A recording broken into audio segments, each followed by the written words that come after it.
Let me see, are we? Okay. And I'm gonna let everybody in. Okay. Oh, I have to approve. Oop.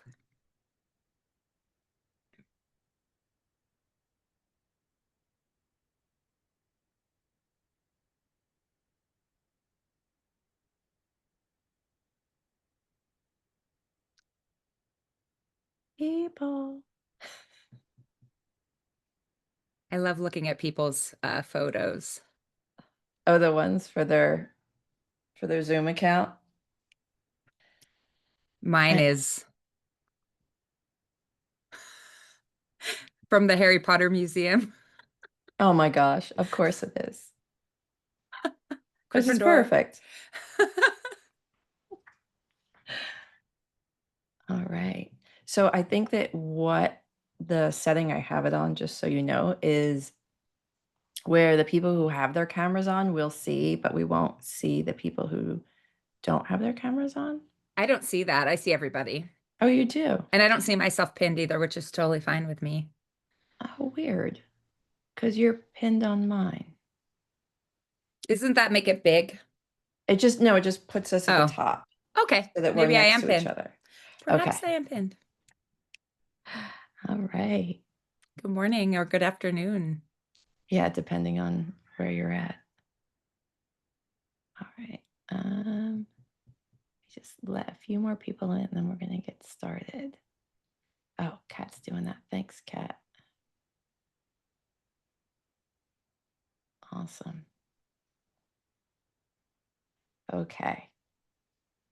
So, Chantel and I last night had a quick call, just to try and figure out, well, what do we want to talk about today? So, we had to cut that call off because we already went like running with it. So, I was like, I don't want to use up any of the good stuff tonight. So, first, just in case anybody here does not know who Chantel Prat is, I'm going to take a minute to read you a little bit and make her squirm. Okay. This is this is what I have pulled and put up about Chantel. So, oh, you jerk. Hold on one second. I have a, I Not have, me, not Chantel. not She's not the Chantel. jerk. No, Rarely jerky, I have but this not never. this app that kicks me off social media on my phone, and that's where I was reading it from. So after 10 minutes, Oops. it kicked me off. Okay, here we go. So Chantel Prat is a psychologist, neuroscientist, horse mom, and author of The Neuroscience of You, a book that somehow makes understanding your brain feel like a hilarious coffee date with science.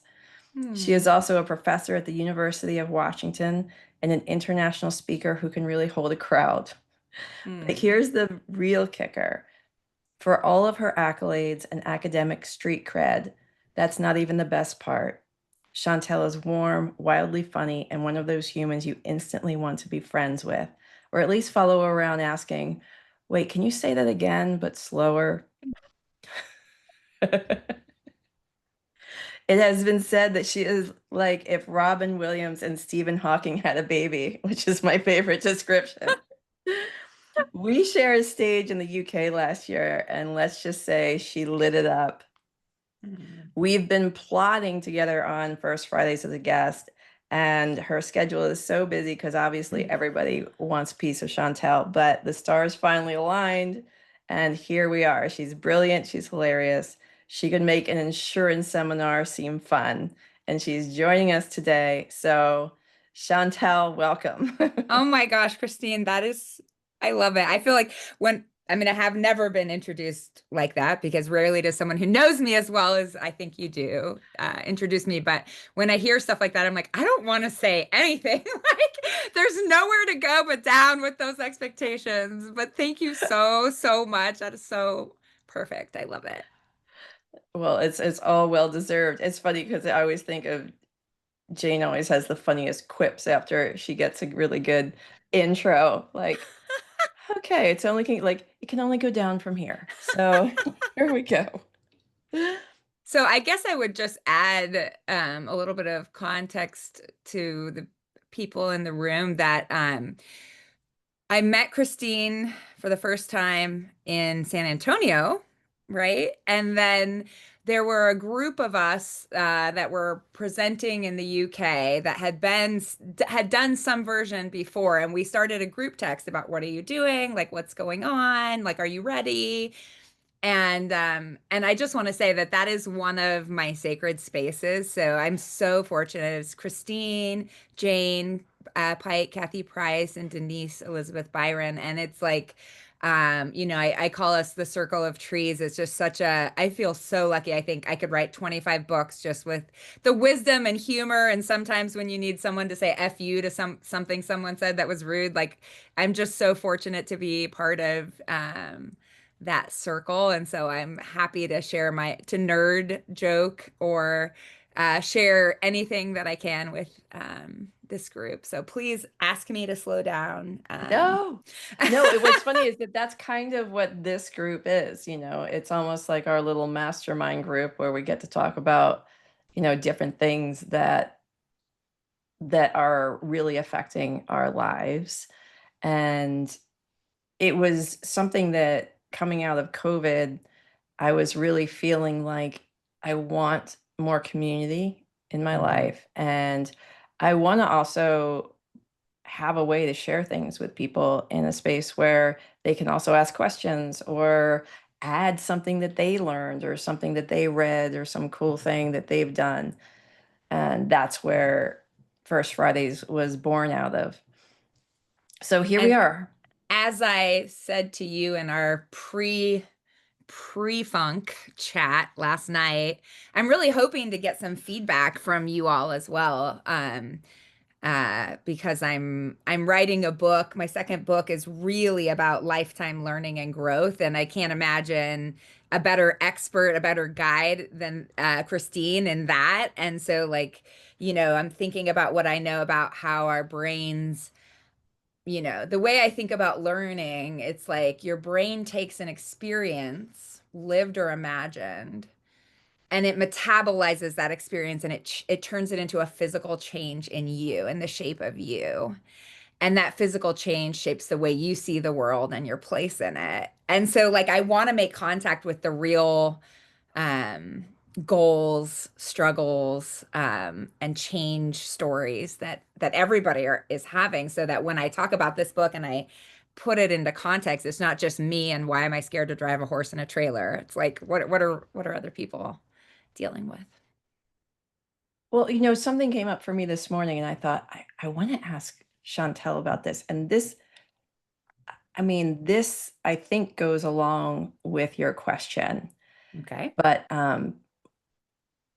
so I joked with you this morning. So Chantel, I told Chantel last night that I would be sending her the link for today's First Friday. And then I went back to living my life and sent no link. And then this morning I woke up and I was like, oh, crap, I have to send Chantel the link. So I go in the dining room to get my computer and I see that the old flowers are dead in the vase.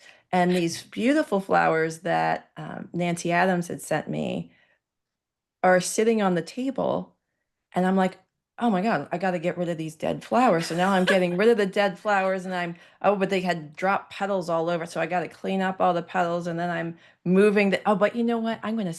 I need to send Nancy a nice picture of her flowers so I take a picture of the flowers and I send it to Nancy and then I get a message from Chantel going, I'm looking for this link and I can't find it anywhere. And I'm like, oh yeah, was going to do that. So can you guys still hear me? Yes. Sorry, something sounded weird. Okay. So it made me think about my daughter and I are always sending each other funny memes about ADD, like the hyperfixation versus the scattered brain.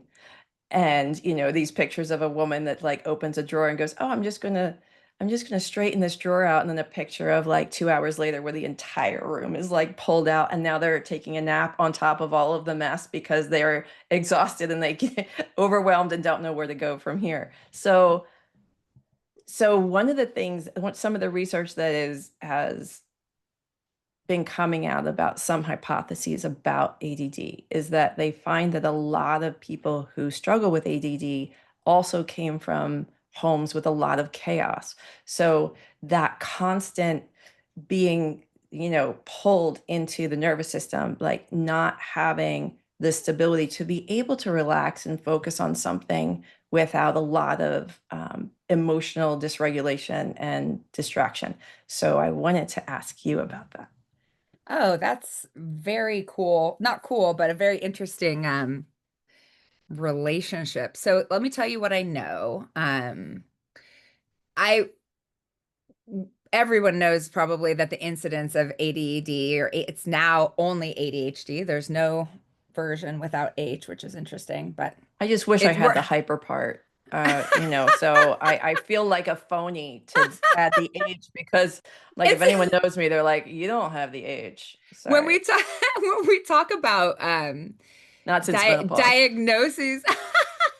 When we talk about diagnoses increasing, we have to talk about this, like like this, the definition changes, and so inclusivity increases. It's the same. It's very similar with autism spectrum disorder, autism. Anyway, hyperactivity is no longer required, and they're the same thing. Anywho, so let me think about this.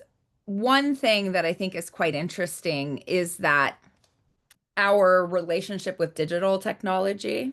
So, the fact that children today are being raised in worlds in which very early they have access to screen time, and not just screen time, but there's constant stimulation and like access to information at the touch of a button, right? Like you see, like when I remember when I was raising my daughter, people would say TV is going to be bad for their brain, but it's like a different thing when you have to put a VHS in, rewind it, or like only watch what's on TV. Like you see a child sitting next to you on the plane and they're like, Bluey, Bluey, can I see Bluey? And it's like an instant dopamine burst. So we do know we have simulated this kind of constant access to like lights, sounds, and so forth and so on in rodent models, and it creates this ADHD like behavior. Like, and they look at it like how long you spend foraging, like the rodent version of a goal and finishing your goal. So you can create something that looks like ADHD by hyper stimulating a child. So that's one thing I know, which is not exactly what you said.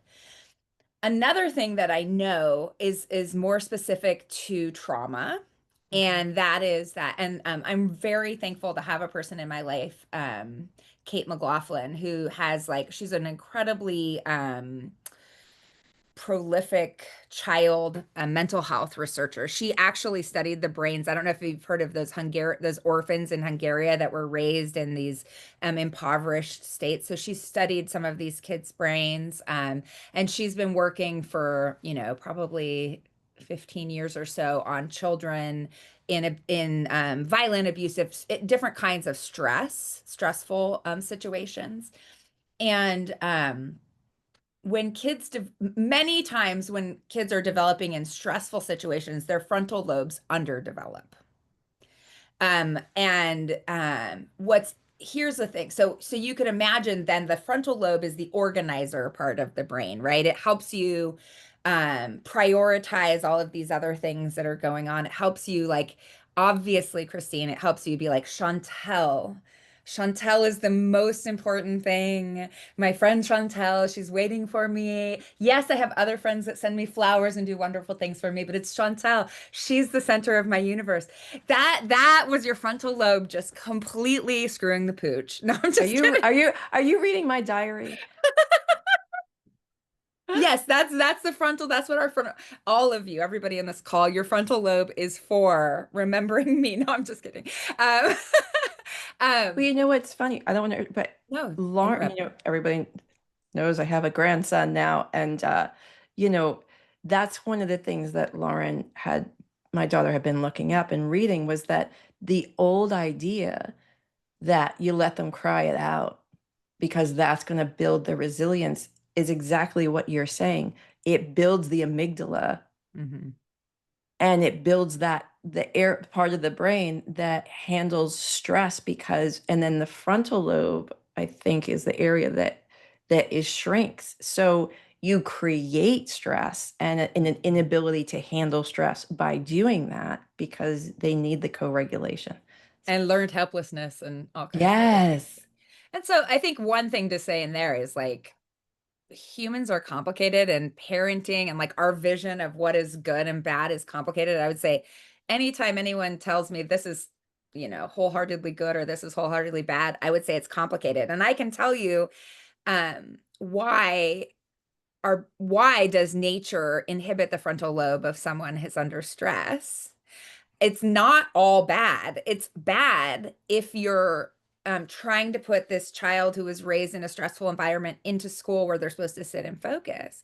But in fact, if you're being raised in a violent, dangerous area, it's pretty good to be in fight or flight. Like, it's pretty good to not think about, well, wait a minute, how is this person going to feel if I say this to them? It's actually adaptive to have a what I call in the book, I call it the horse and the rider. So the horse is the sort of, older part of our brain that moves us through the world trying to avoid death and find good.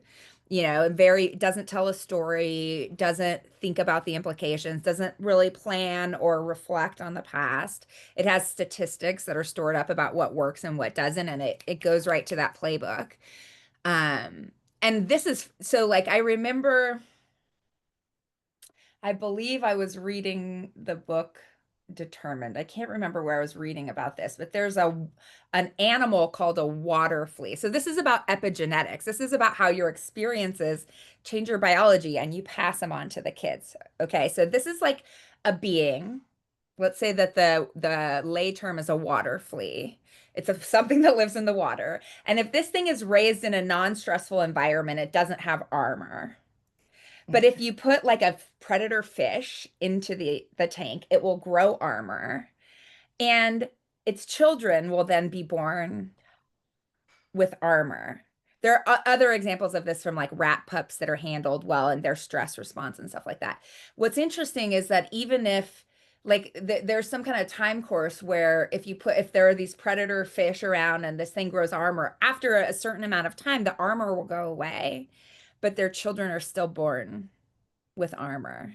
So, in the space of learning, knowing, and growing, which is the working title for my book, I think rather than judging the way you show up, Mhm. because we all have an idea that there's one ideal way of being, but in fact, there are different ideal ways of being that actually help you survive in different environments. And so you might ask, like, what are the series of environments that my brain has learned from or that my brain has evolved to grow in? And it's really when we actually, in some ways, we level up. I call this failing up sometimes, like, because you find yourself, achieving success or moving into a better space, but your brain is still using you've changed shape in the face of all of these other environments, right? So Mhm. that's where the frontal lobe and the sense making and the story can kind of hold our hand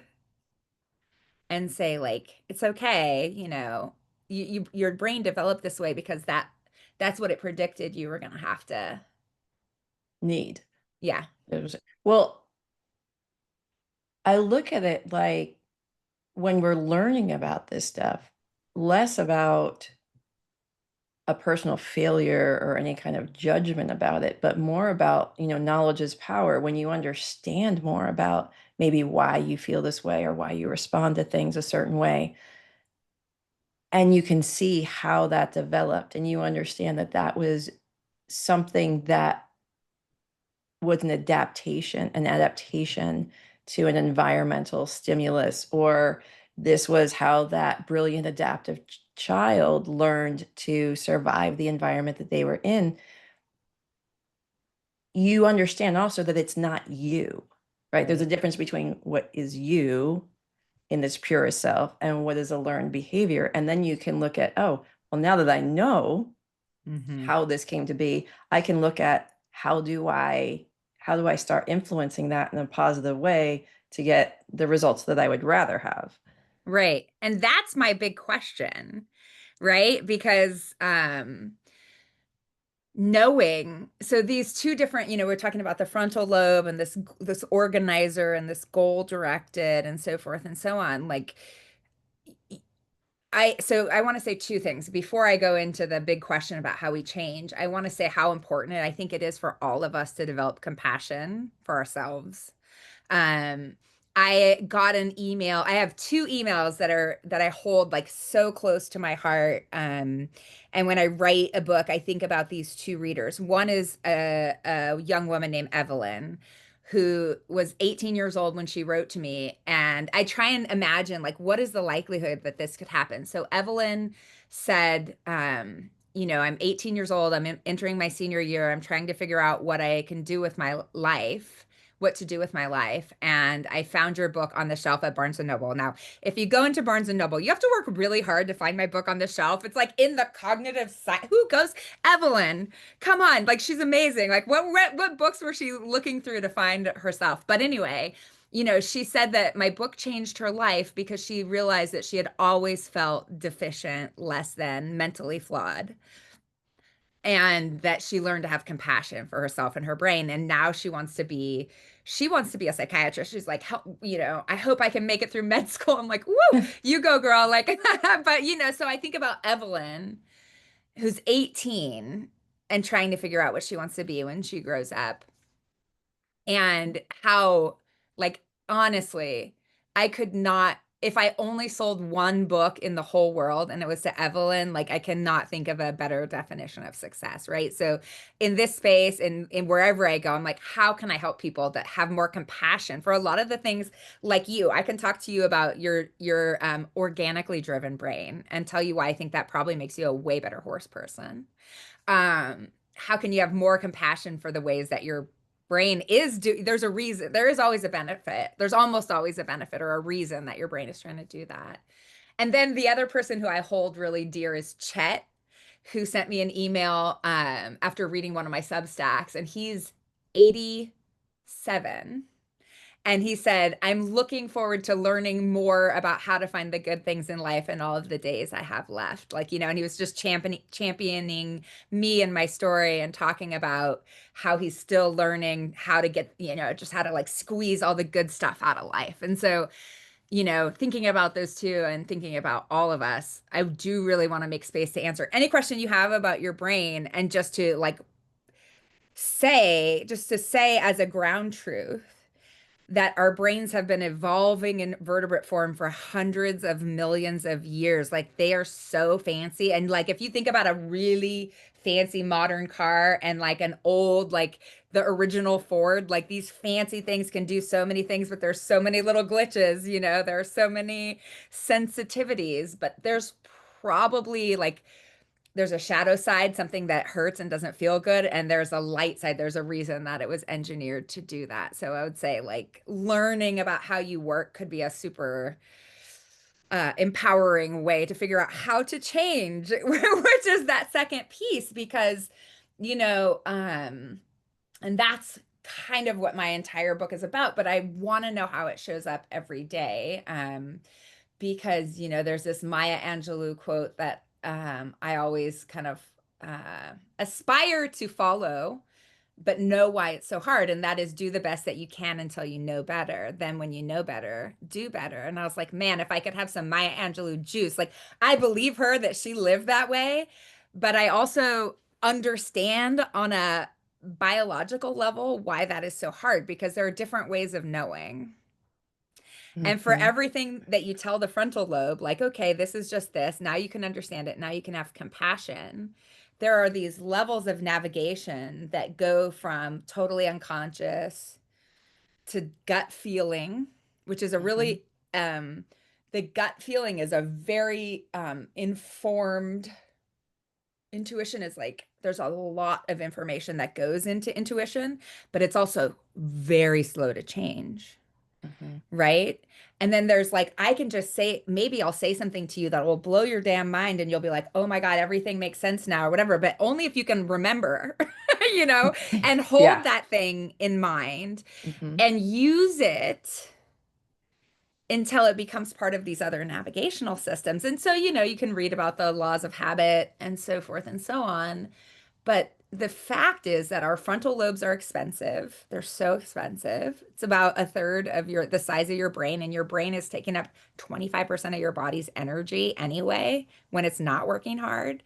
So it's like if you're tired, if you're stressed, you know, if you've had a traumatic childhood that makes your frontal lobe slightly lower gear, I would say.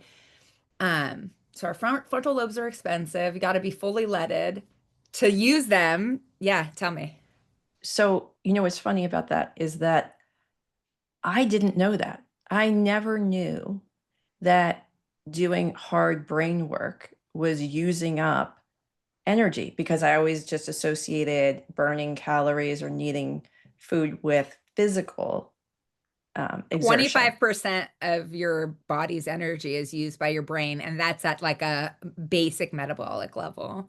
Crazy, right? Your brain, I don't want to say crazy, wild. That's a habit that I'm trying to reprogram. Um, But it's that, wild. that idea of when I'm working really hard at something, especially it's something that I'm making myself do because, it's not the most fun thing maybe to Mhm. do. I'm always wanting to snack while I'm doing it. And it kind of makes sense with what you're saying. And I wanted to add too, real fast. Please add any, and everyone else interrupt me, please, because I can So probably yeah, talk so for the 3 hour the the monologue. That's no fun. the dynamic of this is if anything's really interesting and you have more questions about it or anything, you can raise your hand or you can type it in the chat. And either way, we can get to it. But it's that idea of when you're talking about having compassion for yourself, you can't know. It's not that you just don't know what you don't know. You can't know what you don't know. And then sometimes we learn something and then we retroactively make ourselves feel stupid for not knowing something that we didn't know. Mm-hmm. And there's a lot of this retroactive finger pointing in society that's happening too, which kind of is really underlining that, I think all of us, if we went back 20 years, would go, there's things I thought back then or things that, that I would never say or think now because Like I saying know something's better. crazy. But you know what? I still think I think we're a little bit more resilient than latching on to one word and thinking, oh my Hmm. gosh, Chantel is calling me crazy because it's we're more resilient than that. And I think that one of the things that I've struggled with is that you can't know what you don't know Mm. because I've seen in my own life so much pain and suffering through ignorance. When I see my own ignorance, I have a hard time with it when I realize that I was doing something that caused frustration or pain, maybe around, animals or horses or your dog or anything that we know better now. So I think that it's true what you're saying very much about having compassion for yourself. You said something, oh, you can't know what you don't know. And I want to answer Charlie's question. You can't know what you don't know. And that's 100% true. And at the beginning of every single talk I give, I show some stuff, and I can even pull it up and show you guys if you want, to try and at least help people appreciate that they must know that they don't know everything. Like, you must start out by understanding how much BSing your brain does as you move through the world. Like, and in that space, you cultivate something called intellectual humility. And intellectual humility is maybe not knowing precisely what you don't know, but at least appreciating that there's some wiggle room between the things that you think you know and this ostensibly knowable physical reality out there. And that just puts you in such a space to be a learner. Well, I'm going to ask how many people here have caught themselves because I have caught myself. I'm much better at this, where someone has asked me a question and I go to answer the question with very little information that I am sure is right. But it's like I was asked a question, so now I have to answer it. And and I'll be like sometimes halfway through, and I'm going, I am just throwing bullshit at this, that like pieces of things that I'm pulling from. I don't know if anything I'm saying is actually true. And I'll like stop myself and go, you know what? I don't know. The answer is, I don't know. Go find out. Hmm. Charlie, I want to hear your question. Oh yeah, Jenny is identifying with that. Me too. Although I wrote about in my book, like I have a very early, very formative fake it till you get busted experience that was that I say all the time. Like I'm sure you have heard me, Christine, but like in any conversation, like I would say every day, I say I don't know what that word means, and sometimes maybe it's an embarrassing word, but I'm like, I got the fake it till you get busted experience. It was so humiliating. And now I'm just like, nope, there's so many things I don't know. Every day I learn more about what I don't know. It's fast. Charlie, talk to Awesome. me. Nice to see you in real Yes, life. I am in real life. It's cool. Well, Sunny I guess this is California. not exactly real life, but it's more than Facebook. It's close.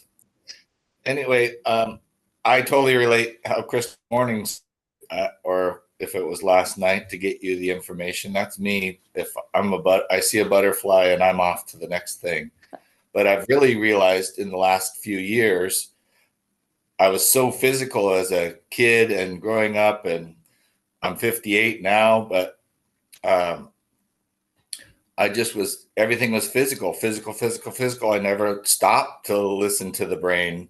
And then now that I don't have so much commitment to work and just doing everything every day, I'm with myself a whole lot more. And I'm realizing I do a lot of those ADHD things. And I'm just, yeah, Christine's giggling because we've worked together. And, and I definitely have Bridget to tell me, like, look at me and cock her head a little bit and do that. So I am working on it, but it is just something new. Like when I was alone, when I didn't have her 15 years ago or whatever, I didn't even recognize that maybe some of my actions or reactions were maybe inappropriate. And I get to see that more now. So I don't know if I have such a question, but it is more of taking the time to realize that I need more information on my brain. So, Mm. Well, can I give you a little bit of information?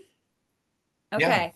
So one thing I want to say, and I think I suspect, so rather than say that you have ADHD or don't have ADHD, I think I will tell you that I study attention for a living, like in my lab, and I know a lot about this and about variation in attention.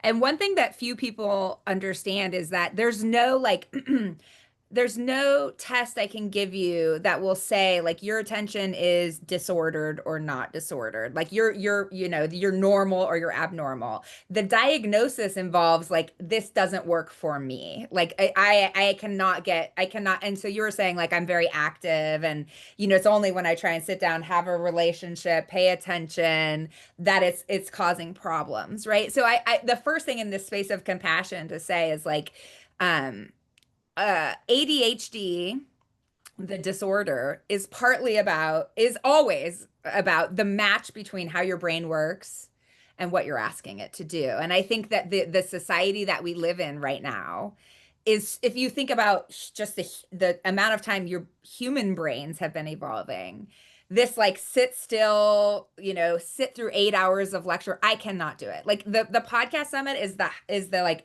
peak of my attention. And it's like a 20-minute talk from the coolest people in the world with like horses and jumping out of planes, and it's amazing. And I can do that, but I cannot sit through a science conference. I have so much compassion for the kids in college because I can't even stand to listen to myself talk for 45 minutes. I don't. I'm like, I intersperse class with lots of other activities. So the way the expectations we have of our brains are very weird in when it comes to how your brain evolved to be a hunter-gatherer, to move through the world, to, you have to have a plan and you have to know where you've been, but you also have to have somebody in your tribe that can notice something unexpected. And this is the cost of being on a goal and being on track, is like, okay, let's take Christine's standpoint. Let's take Christine's example from this morning. Like, let's say for the sake of argument that Christine was very goal directed, and she was so focused on sending me the link that she didn't notice that she had a beautiful thing of flowers that were about to die if they didn't get water, right? So when people are super goal oriented, they're not seeing the world as it is. They're tuning into a narrow set of stimuli that are related to their goal, and they're turning down all of the other information in the world. This means that when you're behaving according to a goal, you're distorting the world more than people who have ADHD or people who are on the more organic side of focusing. That means that your actions are driven by the world as it is. And that's the squirrel brain, right? Like, that's like, oh, butterfly is the way you talked about it, Charlie. And so, the estimates of people with an ADHD diagnosis in the US is as high as like 1 in 5. It's probably like 1 in 12, probably, but it's not that rare. And I think that's because humans evolved to solve problems in groups, to think and solve problems and learn from one another in groups. And so you need somebody who's like, Charlie, we're not chasing butterflies right now. We're hunting. And you need Charlie to be like, yo, there's something very interesting over here. It could be dangerous. It could be this. I know our plan was to go to the left, but behold, over here to the right, there are cool things. So I have no data about this, but I suspect, and perhaps this is total me search, and this could be like total bullshit that I'm making up to explain myself, but I think that people who are more on that organic side get along better with horses. I think, because what I find in my sort of work is that if I come in very goal oriented with my horses and I'm like, okay, stick to the damn plan, 1, 2, 3, these are what we're doing today, and I'm in my head. I've even had people say, write it on your hand, but my horses feel that laser focus as almost like a predator in the room. I think like I walk in and I'm like, today we're going in the wash stall, out of the wash stall, in the wash stall, out of the wash stall. This is what we're going to do. It's my plan. And then I can't necessarily see what the horse is experiencing, how they're showing up in response to my energy. I'm turning up and turning down the signals. And also, I think when you're, perhaps it is something about the intensity of my focus when I'm in focus, my horses will be like, oh, get out of here with that shit. Like, my mare will be like, okay, you have a plan. Have you talked to me about my plan? Because it involves food, scratching my butt, like, like, be present to me. So the thing I want That's to my tell plan. you, yeah, Give me food and scratch my butt. No, just kidding. Christine. So anyway, this organic goal directed way, and you also said you need to practice, like, you're aware you can practice. For relationships, it's important to know when you're in and when you're not in, and that you have to develop some new skills for listening and staying on task. But it feels to me like you're in the right place for this change. Thank you for sharing. Jenny. Our girl Jenny's got a question. Oh, I've got to do this presentation tomorrow.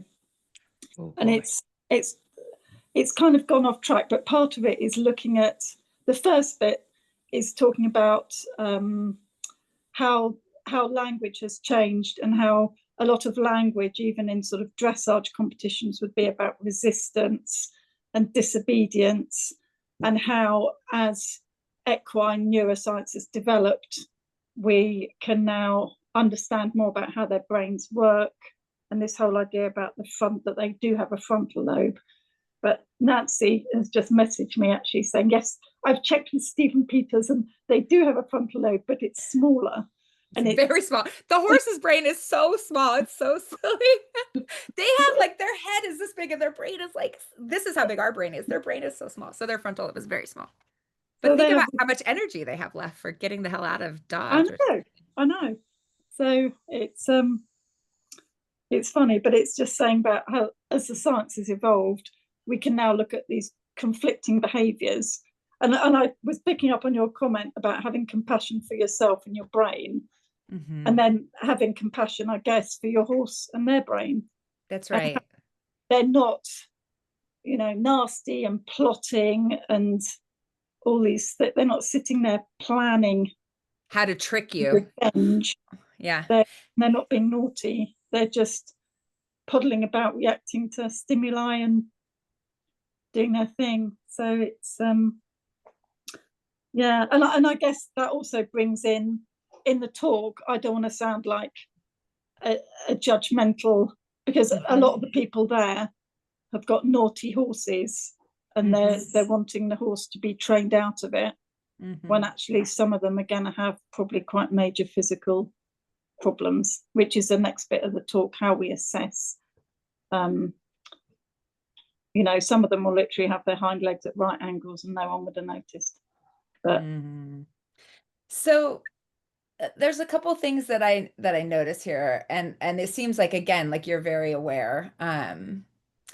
One thing I want to say is, so like I just gave a talk to a bunch of educators about connecting through differences, and I'm talking about developmental differences between adults, emerging adults, which, by the way, we're emerging until about 30 brain-wise, and children.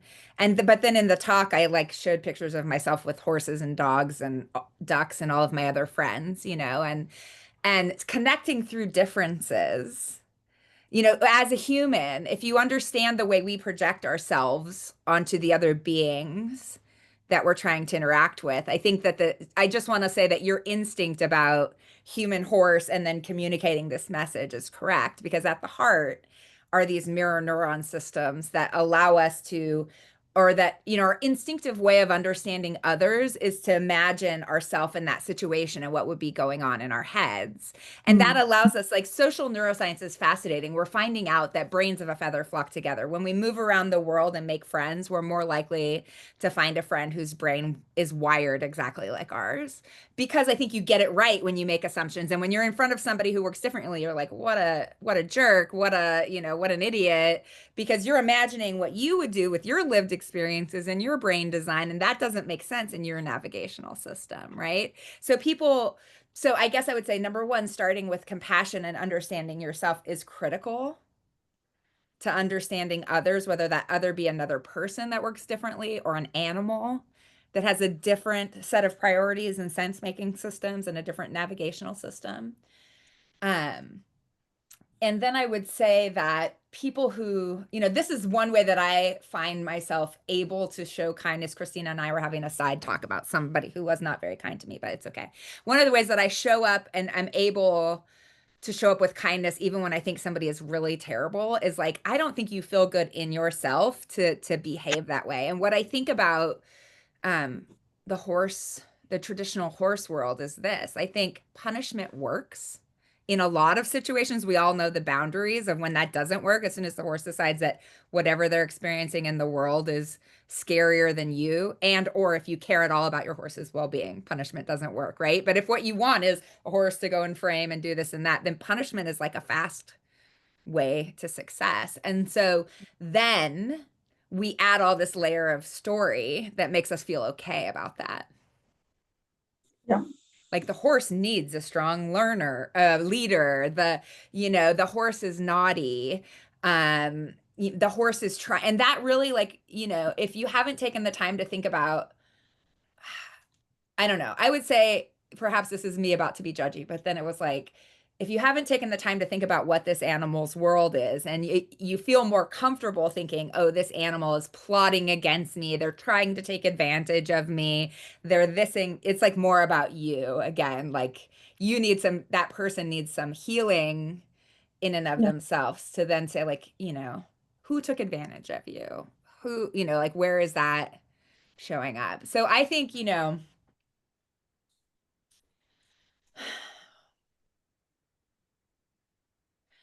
I'm sure that because you're thinking of all of these things, you're going to do it correctly.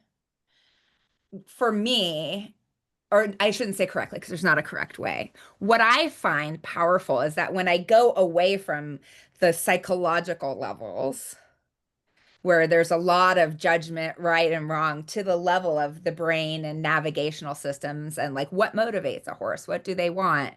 And if you explain it like that without ever saying this is good, this is bad, this is right, or this is wrong, it somehow it's like, oh, this is a machine. This is, I mean, the brain is not a machine, it's biological, but like this is the engine that drives this behavior. Somehow people are, whether I'm talking about racism or our own shortcomings, like I find that the brain, even though it's like the most complex system known to man or woman, I find it so much less messy than like those ideas as they show up in the psychological field, right? Like punishment or judgment or the horses manipulating me. People think their kids are manipulating them too. And I'm like, but what do you think manipulate means? Like, it's just like, Yeah. and what do you think your kid is capable of? Anyway, um, does that Well, I help? want Was to. that helpful at all? Yeah, really helpful. It's Yeah, so funny because this it's is a why nice I little love. tangent. That's No, it why I wasn't. love Chantel, Mm. because she agrees with everything I say. No, or I agree with everything she says, because it's so funny when you paused. I so wanted to be like, I'll add something, but I was like, no, shut your mouth and let Oh, her add speak. something. No, I no, want to no. know. But you came back and said pretty much exactly what I was going to clarify, that, for Jenny, when she's in this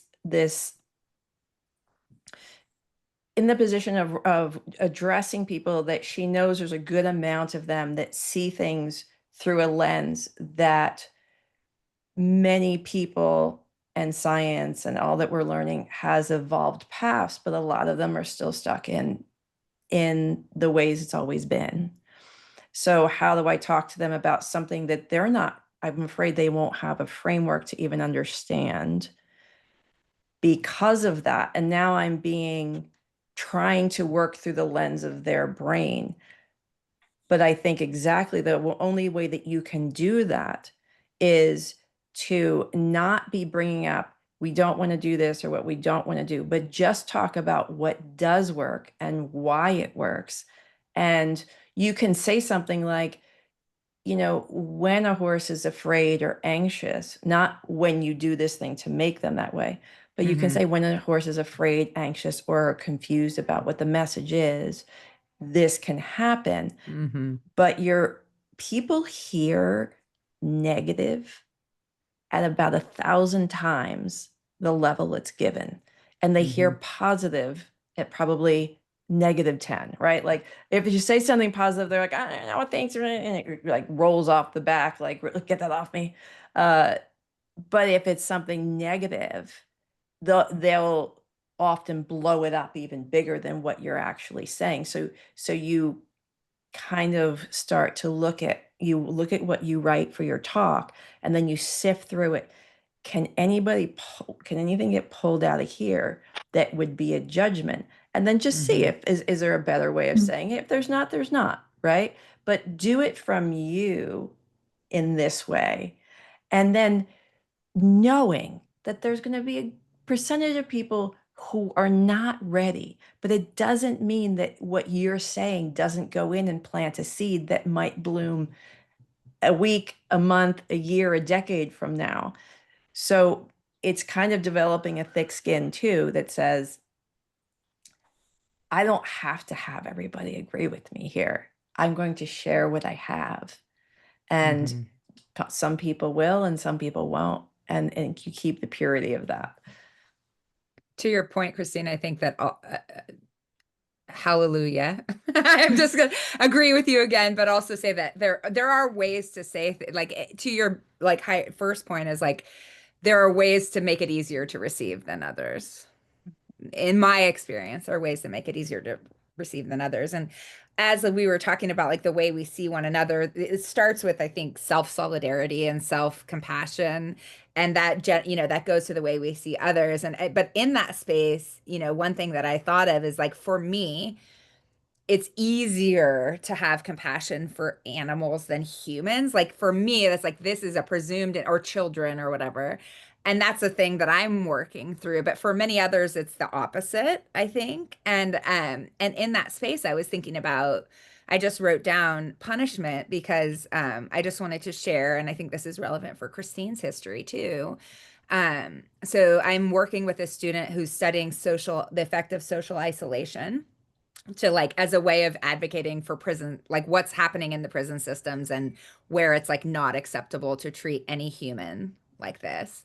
And just to give a point of reference, in the lab, trying to emulate the incarceral systems is actually illegal in animal research. So like she could not emulate the prison system with rats or mice. She had to use honeybees because it's illegal to treat an animal in a research environment the way that we're treating people every day.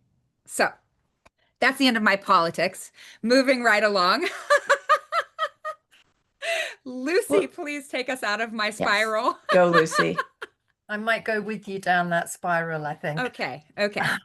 No, this is kind of going back a little bit more to the attention stuff. And just to say, the thing that you said about humans evolving to solve problems in groups is such an aha moment for me. And just, it's one that I'm going to have to try and remember and make sure I do. But it kind of somewhat, I think, answers or illuminates a little bit about what my question was going to be, which is kind of related. And I know procrastination is associated with ADHD as well.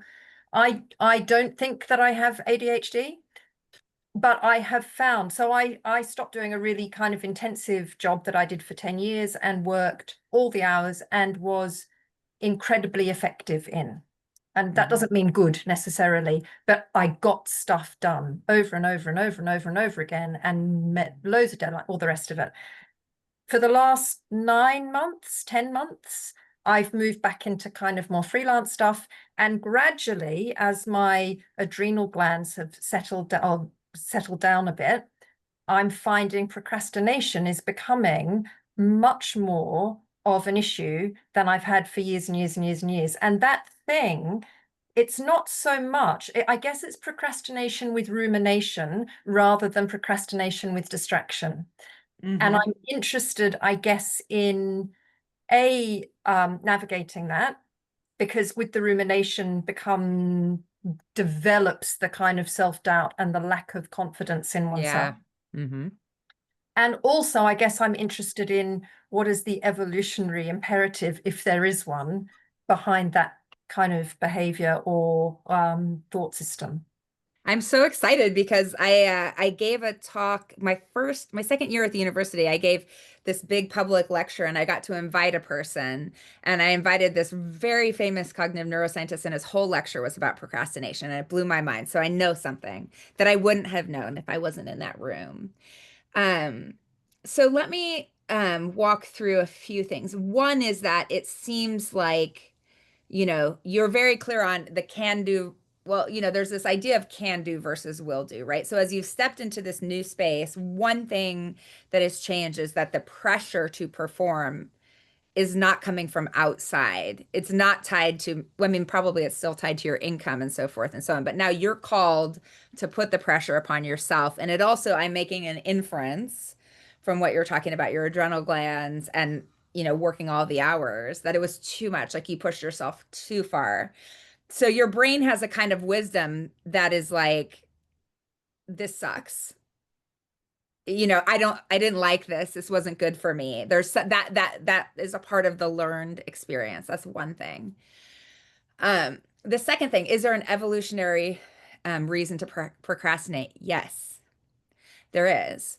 And the way that this was discussed in this lecture was fascinating to me. And the idea is like, once your frontal lobe is the goal, you're talking about goal engagement. Like once you begin a thing. So think about how evocative, like I wish I don't, because I've learned through experience that playing these little games like Angry Birds or I don't know, Bejeweled, or these little phone games that people get, like they spend thousands of hours on these games because you've started a thing and you have incremental progress and it's so easy and so rewarding, but that goal is hard to disengage from. So once you engage, if you have this kind of goal directed mindset, once you engage in a goal, especially one that makes incremental progress and is rewarding, there's a cost to disengaging. So at some level, at one level, when you're talking about the evolutionary standpoint, your brain does do a cost benefit analysis before deciding to engage in a goal, because it's once you're there, you're going to be there for a while, and disengaging is hard. So the goal in and of itself can be sticky. Mhm. I don't know if I have power to admit, but I just admitted Steve Jasso. How's that for being goal disengaged? So that's the second thing. Now, the third thing is about learning. So one is that this was in some ways painful or depleting for you in the past, and you've got to learn to be both the stick and the carrot for yourself, right? I had the same thing. Writing my book was the first book was the hardest thing I've ever done in my life. So and I remember saying to myself, my brain is like a horse, and I don't know if it needs a carrot or a stick, because I'm just like balking. I'm like, I don't want to write my book. And the longer and the more farther behind I got, I was like, oh, I really don't want to write my book. Then there's this third piece, which is that you learn. You're talking about like sort of like self-esteem, or the sort of like, what I think about this is like, when I work with my horses and I have like a moment with them, I think of like, I don't want to say the battle and the war, but there's like a thing that we're learning right now. And then there's a bigger goal. And my bigger goal is like, I always want them to feel like their time with me is a play date. Like we may or may not successfully stop at a cone or whatever, which is my goal. But what are they going to, I want them to learn that they can do new things, and that it can be fun, right? So they're learning kind of like the higher level, that mom's going to take me somewhere new. We're going to do something new. It might be stressful, but it'll be okay. And like, look how smart I am. This is great. So when you have an opportunity, when you tell yourself, I'm going to write, or I'm going to do this, and you find all of the other things that you can do, whether it's pulling weeds or cleaning your office. I call that workcrastination, by the way. When you're doing other things that are easier than that thing, you're learning that you've alleviated some kind of stress, whatever it is that your brain is already saying, I don't want to get into this. It's going to be hard. It's going to be exhausting.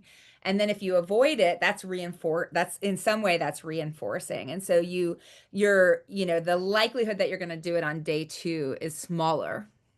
And the reverse is also true, right? So it's like that one baby step, I'm going to do it. So what I wound up doing, I needed a 5-month extension on my book. I mean, everything was happening. COVID was happening. My dog died. My horse died. My life was a wreck. My back was jacked. Everything was bad. But I said to myself, I'm going to sit in front of this laptop. I am going to do nothing else but sit in front of this laptop. Nothing else. No other apps. I'm going to sit in front of this Word document for 20 minutes. What's the smallest thing you can promise yourself? If it's 5 minutes, if it's 2 minutes, if it's 1 minute, what is the smallest thing you can promise yourself and keep? And you do it, and that builds, so like 95% of the time I wrote for 2 hours then, or something like that. But sometimes I stared at my laptop for 20 minutes. But I'm like, girl, you're in the hot mess right now. You're going to stare. This is the minimum, that you can do, is stare at this laptop. You have to find the minimum thing, let go of the judgment, and just say, this is how it is. Whether it's a stick or a carrot depends on you, what you do here. Like, if you stare at the laptop for 20 minutes, kind of sucks. But if you like get caught up in what you wanted to do, it could be great. But does that make sense? So there's this kind of like, you're having a relationship with yourself. And so just pick the smallest thing. Be kind to yourself. Be like, whew, I burned myself out. What's the smallest promise I can keep to myself? Because you're learning about that accountability within. Yeah, that's really helpful. Thank you. And it makes me think I've become, I don't really do other apps and things, and I don't do social media, and I kind of avoid a lot of digital world. But I've developed a real crutch on what are the like Wordle and connections. Oh yeah. So I've got this thing now, and I don't subscribe. And then before you know it, there's like 4 or 5 of them that you're doing. Exactly. But like, you know, it was just Wordle and now it's, you know, and suddenly I'm doing, and it's almost like a day. Well, it is, it's not almost, it's a daily practice to go and I go, yeah, but I'm working my brain and that's good. Mm-hmm. Yeah. Well, they talk about procrastination as the mind's way of handling too much stress. So it's kind of like a relief valve that comes into play. And maybe, you know, you said that you had the procrastination before when you were working too, but like it wasn't that bad or it didn't seem that bad. And I think that sometimes the busyness and the, you know, you had a very intense job. So procrastination builds up the an energy in the body of, you know, I'm putting off something that could be negative for me. So there's this fear and anxiety around it. But when you're that busy in a job that has a lot of anxiety and has a lot of, you kind of burn that out. So the procrastination doesn't hold the same charge as it would when you're slowed down.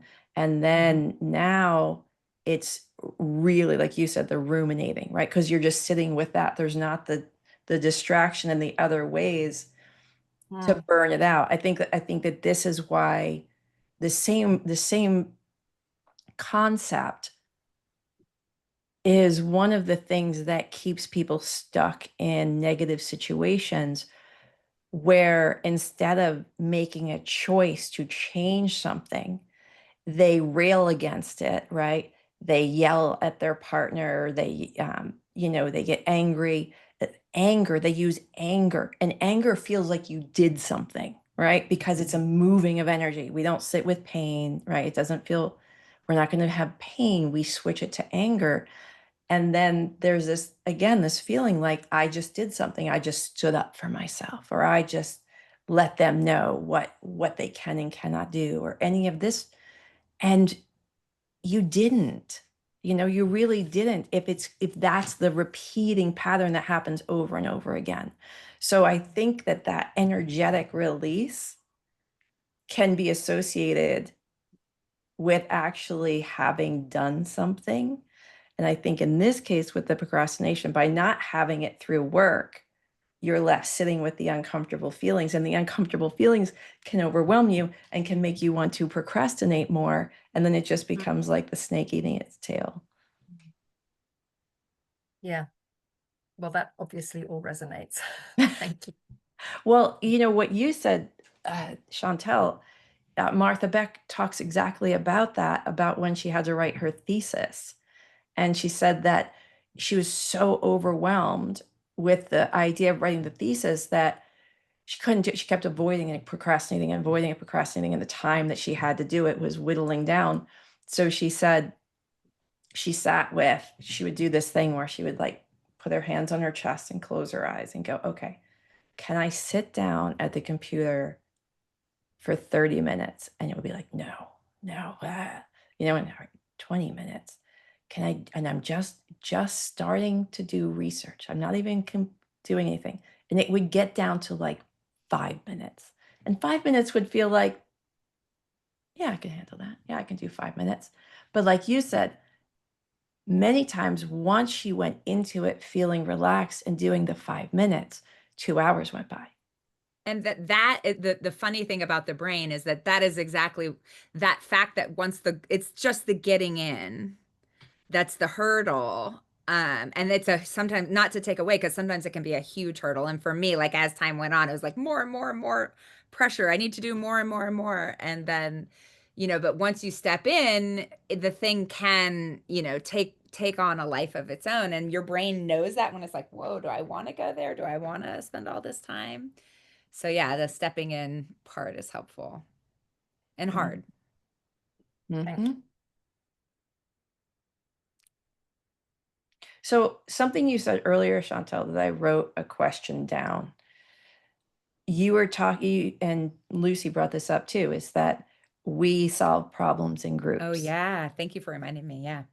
So that's how we evolved. that's how we evolved, right? And I think you and I touched on this last night when we were talking. So this rugged individualism that has been held up as this like sexy, strong, like that's the goal, is to Definition of success. yeah, figure it out on your own, be self-made, which nobody is. I mean, I joke like, even if you win the lottery, it's because millions of other people put their dollar in. Nobody creates anything big by themselves. They learned from other people who had done stuff before them, like nobody. So anyway,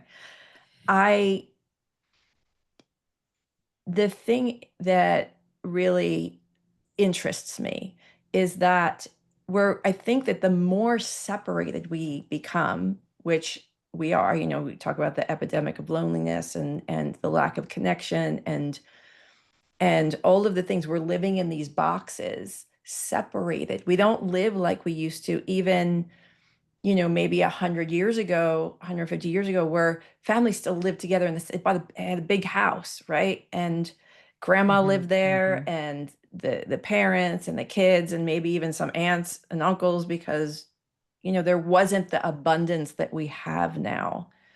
And there was still that connection. So now we're so separated. We don't have clans and tribes like we used to live in. We don't have this community with the elders and the wisdom and the people that we could go to talk, and talk problems out.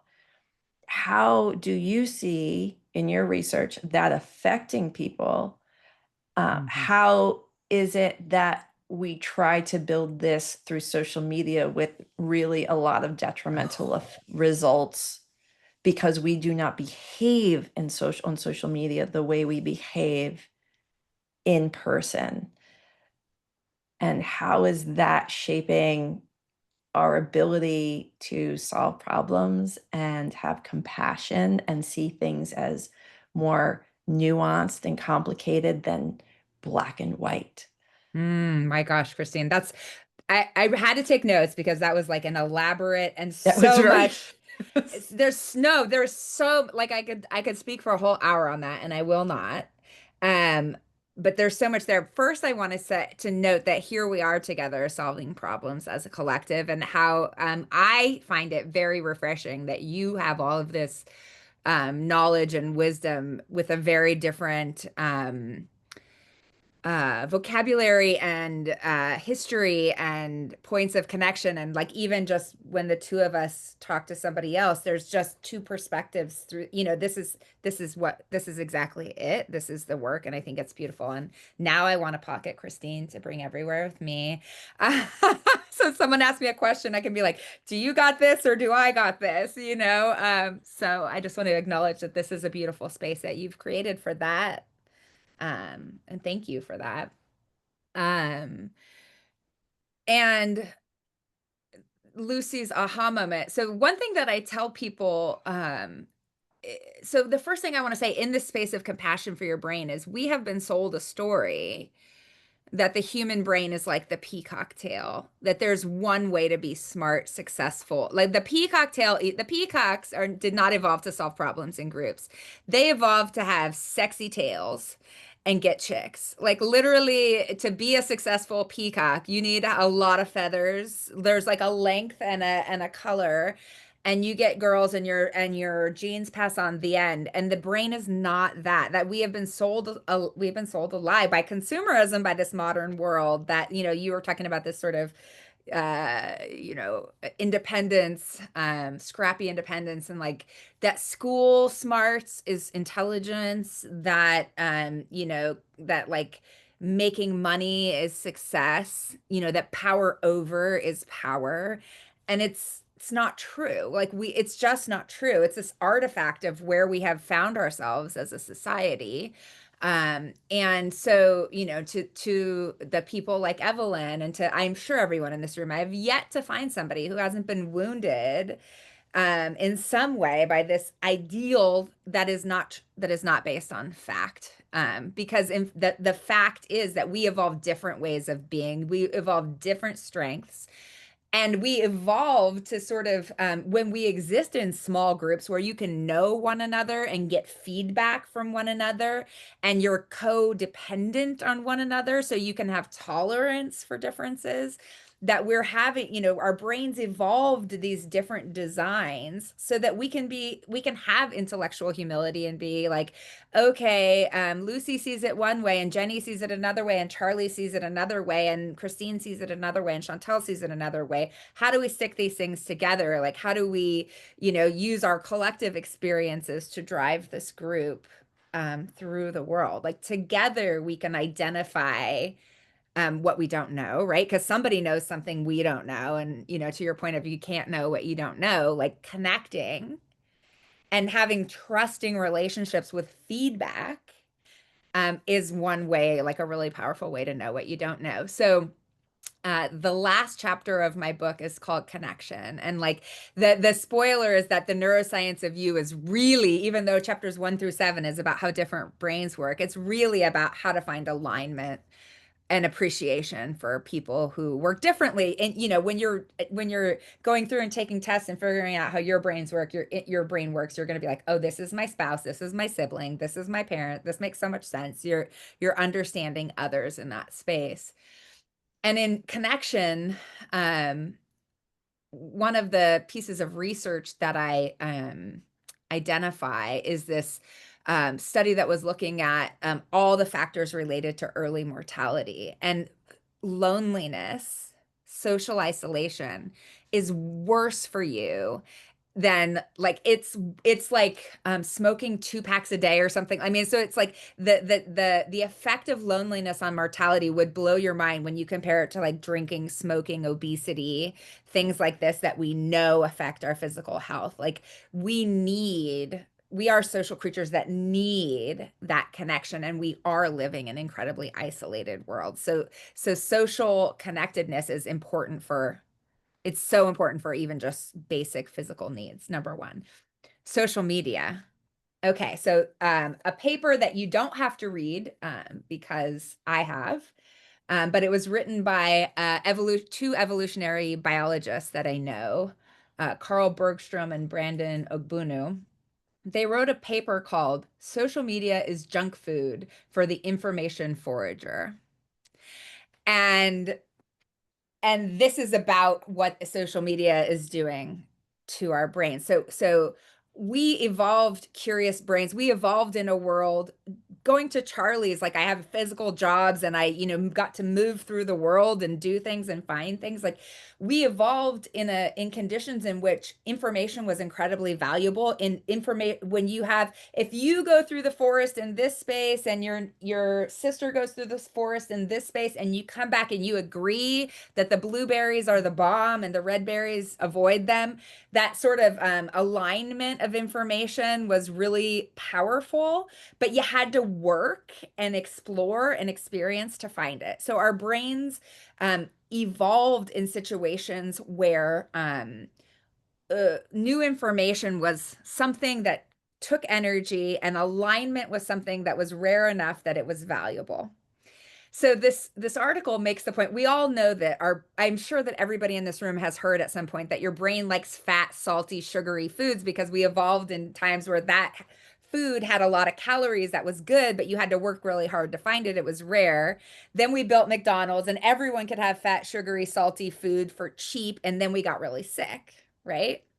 So in this article, they're saying social media is the same thing. Like it is something that filled a niche that is our brain's desire for new information and for social alignment, but that now we have that in a way that we don't have to work for it. It's not representative of the real world. You're finding alignment in a cheap single click. Your algorithm is feeding you full of stuff that tells you you're correct, and it's making us unhealthy, just like McDonald's. And that is really huge, because if you ever want to test something that will blow your mind, start looking for and researching and reading articles that are antithetical to your belief system, and then see how fast your feed and your Google and everything starts populating with different perspectives, with a completely different perspective. And everyone out there is thinking that they have the truth and the other is being manipulated, but we're all being manipulated. And I'm watching the thing that's kind of concerning is I'm watching really smart people posting things that are almost obviously manipulated or not true because the emotional tag that it had, because that's how, if you look at this as it's been monetized, right? So the more traffic I get to me, the more power I have in this realm, the more money I can actually generate because advertisers or things, or even what I'm selling, I need more eyes on me. So if I'm going to use fear and anger, because those are the things that drive people even more than something positive, fear and anger to get clicks. And then once people are activated in their nervous system and they're reading something that's more activating, that wise mind is going offline. Now I need to share it. Now I need to start screaming at other people or online because now I'm in fight flight. So I guess the one thing that I would just want to say to people is I've talked to some really smart people about this, and we have a really smart person on here right now. You are being manipulated. I don't care who you are. You are being manipulated. And it could be that it's a kernel of truth, but what's built on top of that kernel of truth creates a whole other perspective of that truth. And it's happening over and over again. And so there are ways that take a lot of work because you're talking about the junk food aspect and we work for information. Well, nowadays, there are some ways to find out if something is true, but it takes a lot of work and we're all overwhelmed and tired. And so we typically don't do that. We don't go, oh, I just read something that's alarming or upsetting, or let me do all the work that it's going to take to find out what's real and what's not. So the junk food aspect of social media has really big consequences on our own views that we think we think that we're got our feet on the ground and that we're clear. And when you find out how easily our minds are manipulated, it's kind of, it can be a little bit terrifying to know that. That's the space for intellectual humility. Holly, I just want you to know I love myself a chicken McNuggets and also vanilla ice cream at McDonald's. Yes, knowing better doesn't always lead to doing better. I think there's a time and the place for the brain, the high calorie brain reward. But in that space of social media and manipulation, yeah, that's the intellectual humility piece, right? And I would say every person's truth, every person's perceptual filter is shaped by the combination of the way their brains are engineered and their inputs. And, in the beginning, I think I said learning is the way your brain metabolizes experience, real or imagined. And I think few people understand that whether you're watching fiction, reading a book, we can use this for good because you can read the stories of others and inherit their, have different experiences shape your brain. And, like reading fiction or nonfiction written by people from different places, spaces, backgrounds than you is a way to broaden your lens. But social media in every way is the opposite of that. It narrows your lens by feeding you these experiences that are already consistent with your viewpoint. And when I was a kid growing up, people used to have election parties and it was like the Super Bowl, like your team won or lost. It wasn't like I must murder you now because I can't believe you voted for X. And our politics were less partisan and polarized than they are today.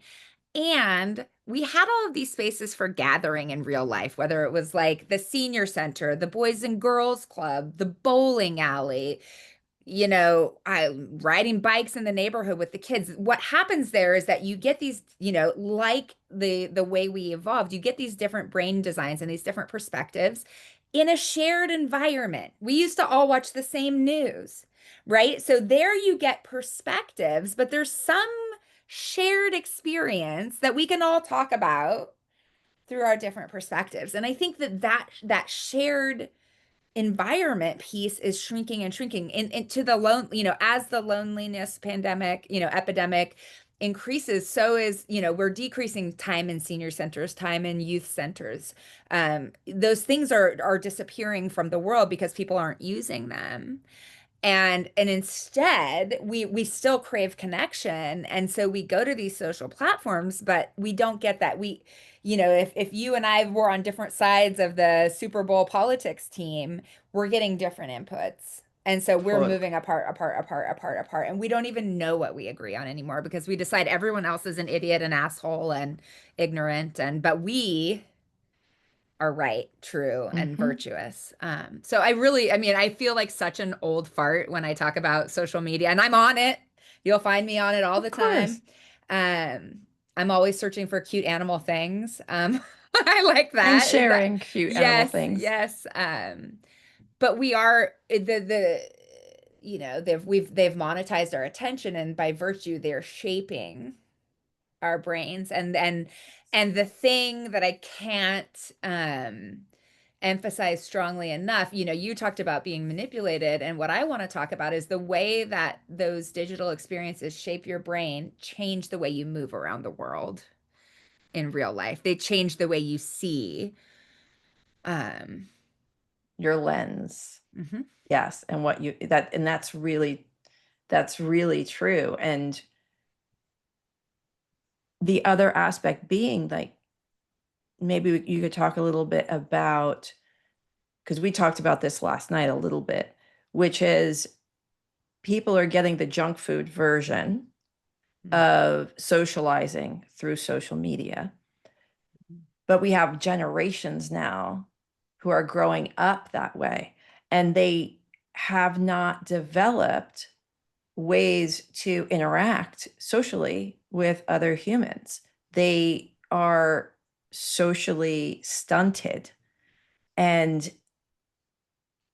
that is a really, really big piece, because one of the things I was saying to Sean, I think I was saying this to you last night, was that, they did this kind of survey, I guess you'd say. And what they did was they were asking people in this study about their experiences socially, because they were trying to study social anxiety. And the question was about, what is your experience like going out to, say, a social event, like going out to a club with some friends or going out to a party.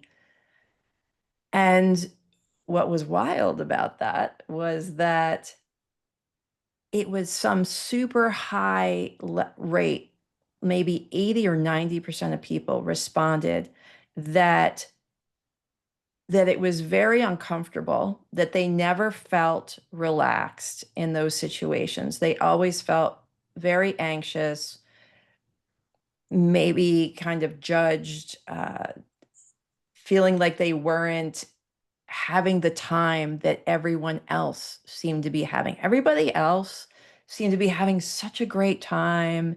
And I'm over here pretending, because I'm trying to, have my social interaction, but I'm not feeling it. But now I feel like there's something wrong with me, that I'm not relaxed and having a good time in this. But then you find out 80 or 90% of people are saying the same thing. So we're all just standing around pretending like this is so great, isn't it? And none of us are having a good time. Well, except for that, like, super 20%. extroverted 10-20% that are, but Yeah, I would say, what are the new generations growing up with? And not even the new, right? So I guess this starts with millennials who grew up with, who were born with social media, but it's, moving on to like screen time, and when, I guess even like the, thinking about the kids who started kindergarten during COVID.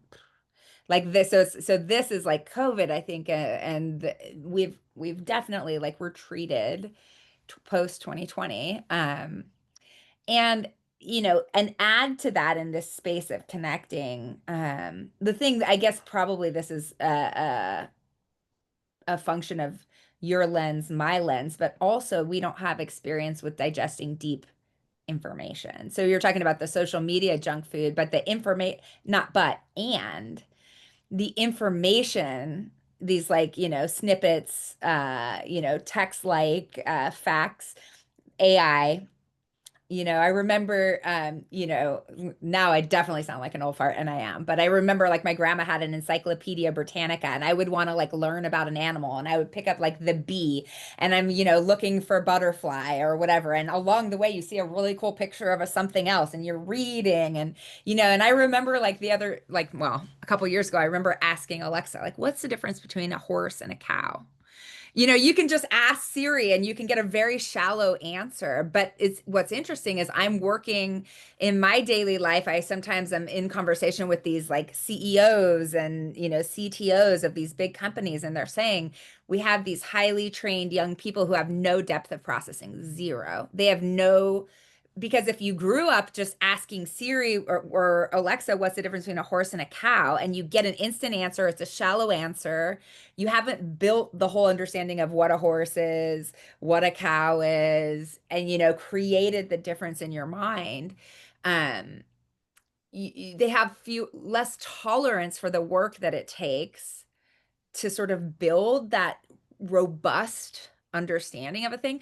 The way I talk about it, like, when I had a conversation with somebody about this recently, and the way I explain it is like, when I was in graduate school, this is vastly going off the rails to Chantel as an old fart, more evidence. But like when I was in graduate school, I used to buy a card, spend my money, which I didn't have a lot of because I was a single mom, to buy a copy card, right? And then I wanted to read an article about X.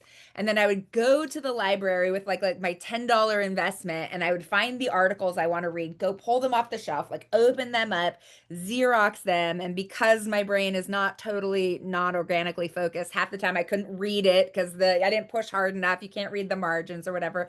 But I'd spend time and money and sniff the ink to bring those papers home in a physical form. And because of that, like because of the energy, because of the cost in getting that access to that information, perhaps, or that's part of the cost benefit, right? I would sit there with my highlighters, I would write notes, I would ask questions, it would lead to like 3 more papers that I need to read to understand this thing that I've paid, 2 hours and $10 to get. And that's a different, it's, back to talking about Lucy and how we learn about learning, and we learn, there's this kind of like higher level, what's the energy involved and what's the reward involved. When you just ask a quick question and get a quick answer, there's this like lack of motivation. You don't know what you don't know because you haven't sat down with an Encyclopedia Britannica, but you also haven't built that, the muscle, the intellectual muscle that it takes. Like Christine, you were saying, rarely do we take the time to figure out if it's true or not, right? Because we're not learning that. We're not learning that it's worth it. We're learning that, oh, we can get an answer, and we just assume that answer is right because it's rewarding. Unless you already know that it's not right. Most of the time, and our AI say things with confidence. Like my Italian father-in-law, who told my husband and I that Portuguese was good for the brain. And we were like, well, Portuguese is not specifically good for the brain. Like, languages are good for the brain. And he said, you can't argue with me when I say things with confidence. But in this case, we could. So like every chat GPT is a little bit like Luciano Stocco, and that it says things with confidence and people don't argue with it. Anyway, so Well, I that's mean, just a layer. Not to like shame anyone if you shared this, but did you see the thing that went around about the bears? I can't remember what they were talking about, but there was something about happening with the bears. And there was an AI picture of all these bears in the road. And like, as far as the eye could see, that they were getting smaller. some of them had 3 legs, some of them like, but this kept popping up, and this is where the little police officer in me wants to come out and like write to everybody, go, hey, just by the way, that's not real. That's not a real photo. That is an AI generated photo. And I know that this is upsetting in the words that they're saying, but like, we shouldn't. The problem with sharing disinformation, if I care about the environment and now I'm sharing disinformation about the environment, I am muddying the message. I am making it so that then people can write off everything and not have to worry about it, because so much disinformation is out there that it's overwhelming and we're just going to throw it away. That's why it's so important to be sure that what you share or what you're saying is correct, because you can mute and take down the very thing that you care so much about. I am watching one of these damn squirrels steal my pomegranates off my tree right now, and I'm trying not to get angry. Squirrel, actual squirrel. Squirrel for real. So I want to add a few resources. One is there's a great book called Calling Bullshit that was written by one of the authors is the same guy who wrote Social Media is Junk Food for the Information Forager. Calling Bullshit, and it talks about how to Carl Bergstrom and with a C or a K? C. But I think probably there's only one book called Calling Bullshit. So, but maybe I'm wrong. I'm not sure. Why can't I think of the other guy? He actually interviewed me. Anyway, my brain. One of the ways that my bullshit trigger is if it's like I want to believe it too much, like the cute little baby peacock chick. I was like, that is so cool, but I don't think it's real. And then I look up a baby peacock and it looks like a brown chicken, not like a tiny thing with big eyes. And I'm like, damn, that's AI. Dolphins in Venice was not real. And on the political spectrum, like you just kind of say like, so I remember seeing a post and people were sharing it saying that Donald Trump made hunting bald eagles legal, and it had like pictures of like dead eagles. And I was like, who actually, like, what constituent would that actually be like, yes, there's nothing less American than a bald eagle, kill them all. I was like, and that was all misinformation. And so for me, it's kind of like, something is too cute to be true or too bizarre to be true, but it's in this kind of filter lane. I'm like, but usually a lot of times, sorry. Oh no, I was just say usually I just use like Snopes or something to be like, baby peacock, and they're like, the baby peacock image is false. I'm like, dang it. Well, a lot of times what you have is people in their opinion, and this is where I think we get into people's opinions and feelings. Well, that's just what I believe, because it becomes overwhelming to figure out what's real and what's not. So then then it becomes part of the identity. And the thing that's different between a concept and an identity is people can debate concepts or ideas, but they will defend to the death their identity. And so once this stuff becomes part of an identity, there's no incentive to see anything differently, because that's a direct threat to who I am. I can imagine a world in which being a beautiful baby peacock was part of my identity. I think that there is a world where you exist in a different dimension as a beautiful baby AI, and it's real. Perfect. It's real. And it's real. Lucy, please save us from ourselves. I just wanted to kind of step back a tiny bit away from exactly. Okay. But talking about the kind of how our capacity to learn is changed because of social media, or the impact of social media, and your example of Xeroxing your papers and highlighting them, I kind of said I did the same thing when I was at university. So my dad was an educational philosopher, and he gave me money when I was at university. He supported me partially. I had to work as well, but he would top up my photocopy card. And I can remember when I said, I need to extend my photocopy card. And my dad said, try Neuroxing, not Xeroxing. And I said, Mm. do what? And he said, why don't, and so what he had done, like, you know, a generation before, he was born in 1932. So he largely grew up without television. Mm-hmm. And we didn't have television until, well, he never really had a television actually, but I mean, till quite late in his life. But he would get the book from the library. He wouldn't photocopy anything. He'd read, he'd take his notes, and he had a really impossible to live up to recall of everything that he ever read, wrote, thought about. And so I guess my reflection on my comment is about how our capacity and the ways in which we learn inevitably changes according to the environments that we're in, and the expectations that we put on the next generation to learn in similar ways to the ways that we have learned, therefore is kind of unrealistic. And I said I'm not on social media, and I'm very, very concerned about the impact of social media in every regard, kind of all the things that you've covered and more. And so I'm not kind of saying, hey, maybe we should, you know, think positively about that. But I just think it's interesting when we think, it just made me think that try Neuroxing, not Xeroxing, that was my dad's take, that actually to have to take a photocopy from a book and highlight it and keep a physical copy so I could keep going back and refer to it already was kind of indicative of not laziness of using this technology. not quite the same capacity to learn and recall that he had expected of himself.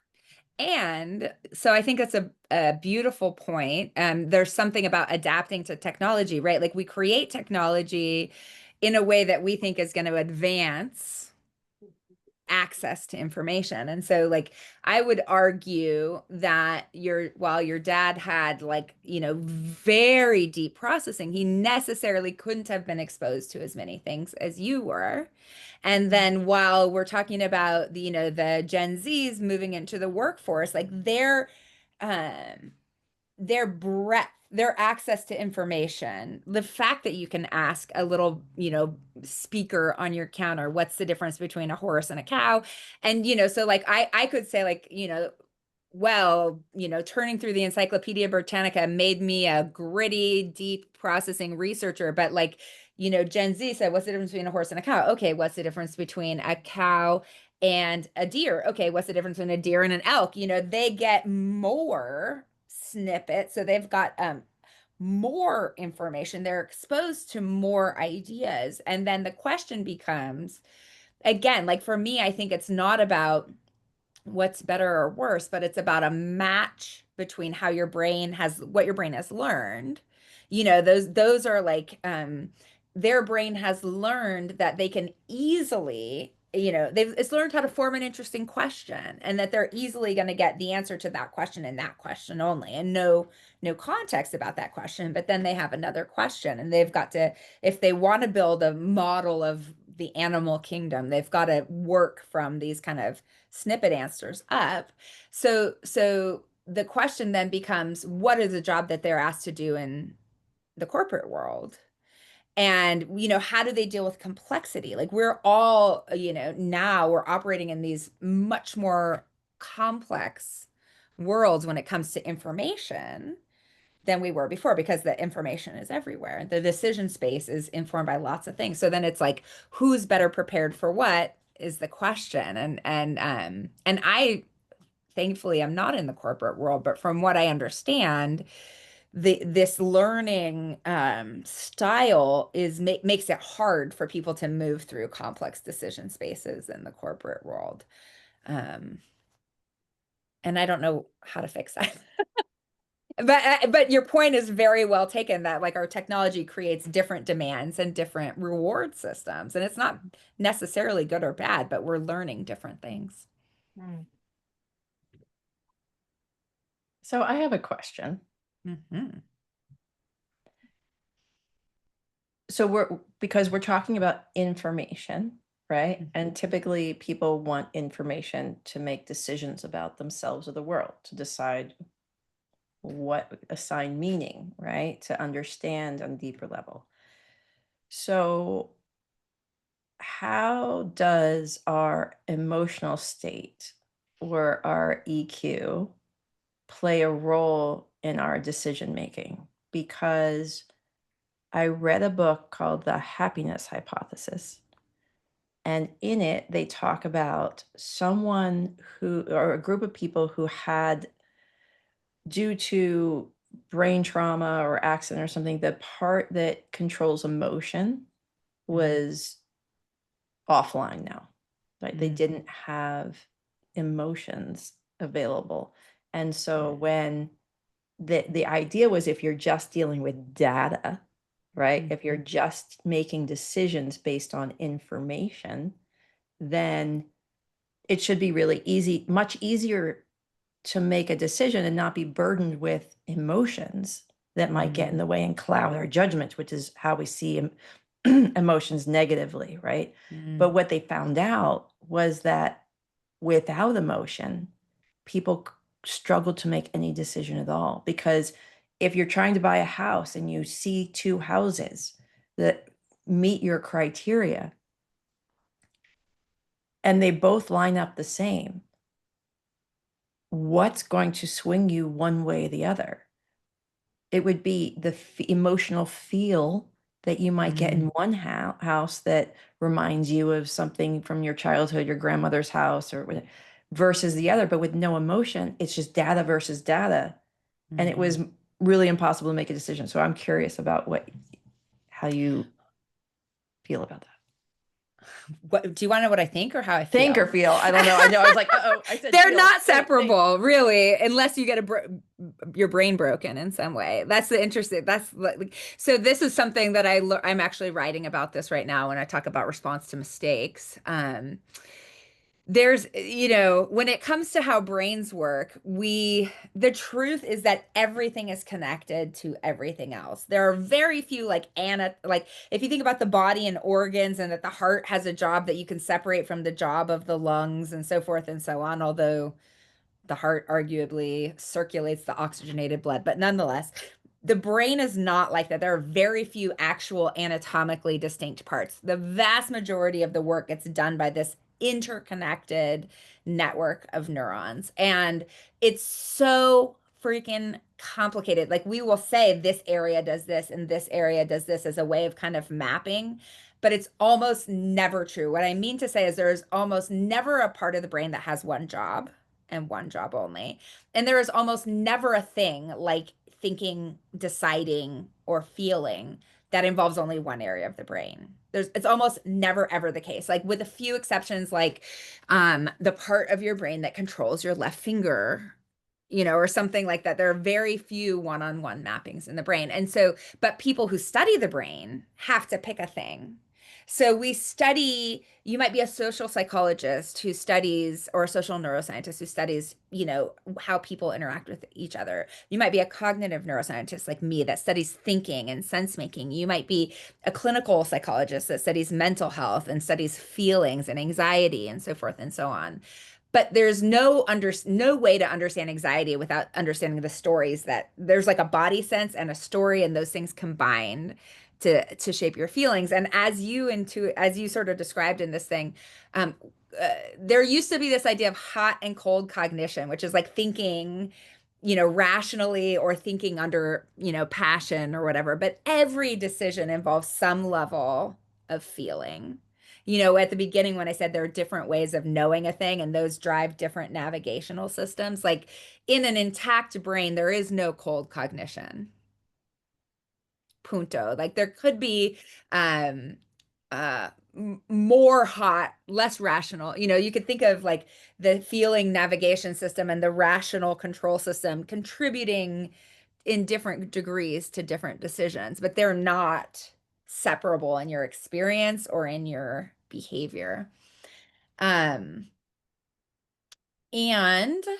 so when you were talking about how do we decide, like when you were saying exactly like how do you pick the house or whatever, like what I think about is when I have a feeling, like a strong feeling, I think all feelings are navigational cues. It doesn't mean you have to let them drive. But I think there's information in every feeling. And so I think that it's very important to sit with the feeling, to acknowledge it, and be like, the more you know about brains and the more you know about your experiences, you can say, like, where is my feeling of hurt coming from? Or where is my feeling of anger coming from? Or what does my brain want me to notice? What does my brain want me to do, and why? What navigational system is this coming from? And then you can sort of like let the reasoning part of the brain decide like what you want to do with that, if that makes sense. There's kind of this layer between the different ways of knowing and the different ways of driving. The feelings are trying to drive you toward good things and away from bad things. And what you ultimately decide. So I think where people go wrong is either one, trying to suppress their feelings, ignore them, say those are too. So when you ignore it, you're missing that information. And sometimes then it comes out in all these different ways. Like they have a way of trying to bubble up and crop up and get magnified. So either just try it, ignore it, go drive through, or they behave only, like the knee-jerk response to the feeling. But I think that there's a happy medium, which is like, this feeling is information from some navigational system. Is this the time and place to let that navigational system drive? And I think sometimes there is time and place for that navigational system to drive, but I think giving yourself the pause, I think always acknowledging that there's information there. So it leads me to think about so many people grow up in homes where emotions are wildly suppressed. Emotions, the message is that emotions are embarrassing or not. Nobody wants to see this. I think that can happen to both men and women, but I think that there is an added part to boys growing up where they are stunted in their emotional range because the only emotions that are really allowed is typically anger is allowed because that's associated with being Strength. manly and strength. Anger is allowed, and maybe laughter or having a good time, you can do that, but like the range of emotions in between those is shameful and suppressed to the point where they can grow up with very little access or understanding of their own emotions, and how that can possibly lead to a lack of compassion and empathy for others. Because if I can't access the emotions within me, how can I put myself in the shoes of someone else? Mm-hmm. And yeah, I think that, I kind of lost my where I was going with this, but more like the idea of it goes all the way back to, if emotions are really part of our intelligence, Mm-hmm. when they're stunted in any way, then it would be really beneficial to start doing the work that you can start to do to reconnect and sample and encourage an emotional dive into, what do I feel? They have that feeling wheel, which is really great. If anybody wants, reach out to me. I can send you the PDF, but the amount of feelings is overwhelming. There's so many, and they break it down into sections. And so when you're feeling confused because there's a feeling, but you don't have context, you can go to the feeling wheel and try to figure out what it is you're feeling, therefore accessing the information. So I was just wondering if there's anything in that you want to add to. Yeah, I guess two things. One is like, one of the most powerful sort of messages I could give you in this space of personal growth or seeking compassion is trying to replace judgment with curiosity. So like, if you've been told that a certain way of feeling, and I think we could also make the same thing, like women are not often allowed to feel angry, and Yes. there's a lot of messaging about what is good emotion, a bad emotion, and that's so silly from a neuroscience perspective, because an emotion is a neurochemical signal from the brain to the body that we got to do something different.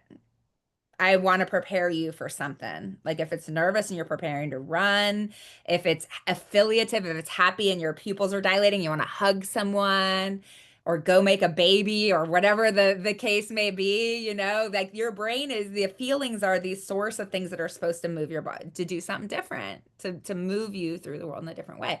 And so I think that replacing judgment with curiosity, you know, like when I feel, you know, I'm a big feeling person. If there's such a, I feel things bigly. I don't know how other people feel things. I tend to express them. I tend to be very transparent. And when I feel these big feelings, it's like, ooh, I'm building capacity here. This really hurts. And like big feelings, both positive and negative, are uncomfortable. Sometimes Brene Brown says joy is like the hardest feeling to experience because we know that it's temporary and we know that it's fragile. We want to protect it. And some of the ways we try and protect it is by catastrophizing and like planning all the ways that this like precious, wonderful thing can go bad. And we think that's somehow going to prepare us for the worst, and it doesn't. But the big feelings are uncomfortable in all dimensions. And when I sit with that, I'm like, I'm building capacity. And this is helping my navigation system. You know, it's just helping, you know, why, you know, where is this building capacity? And like, how can I use this? What should I use this for? Giving myself the opportunity to channel it into something is a way that I kind of do that.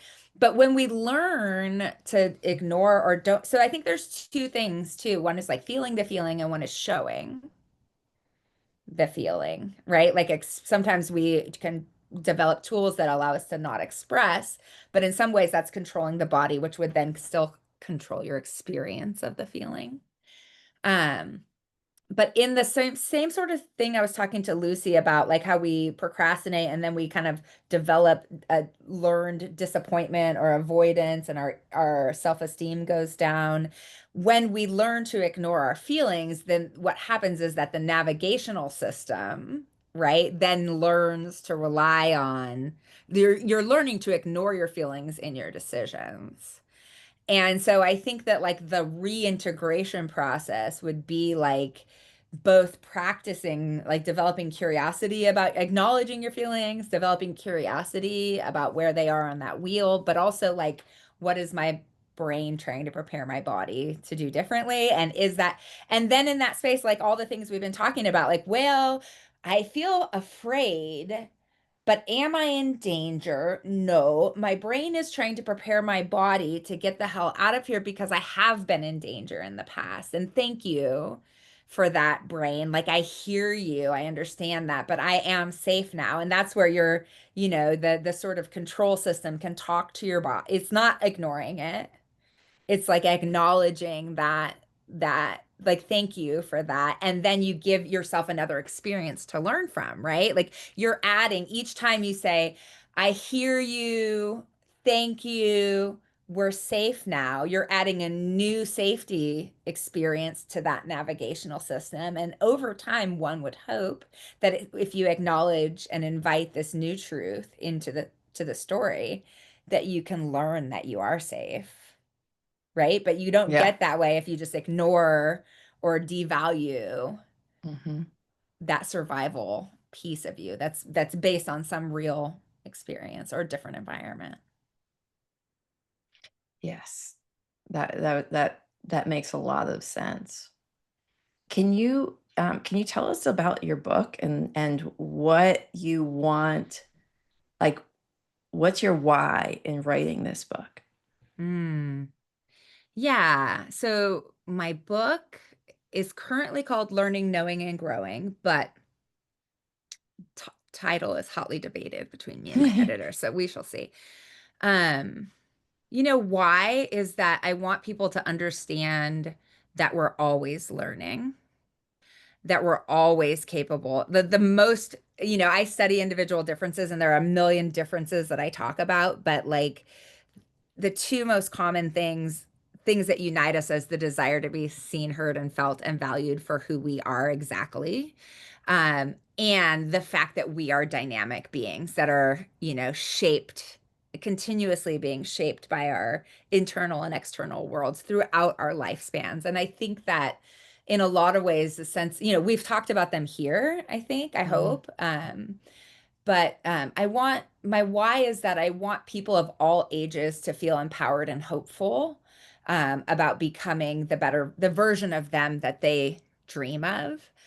With the huge caveat that I want it to be self-authored, and I want them to think about whether that person of themselves that they think they need to, that they think they should be, is something that's been programmed by someone who's trying to sell them vitamins, or or like a Spanish program, or by corporate America or whatever, right? But like if it's a true dream of theirs to learn and grow in some way, that I can help them understand why they are, how they got to where they are, and how best to partner with their brain to get to where they want to be.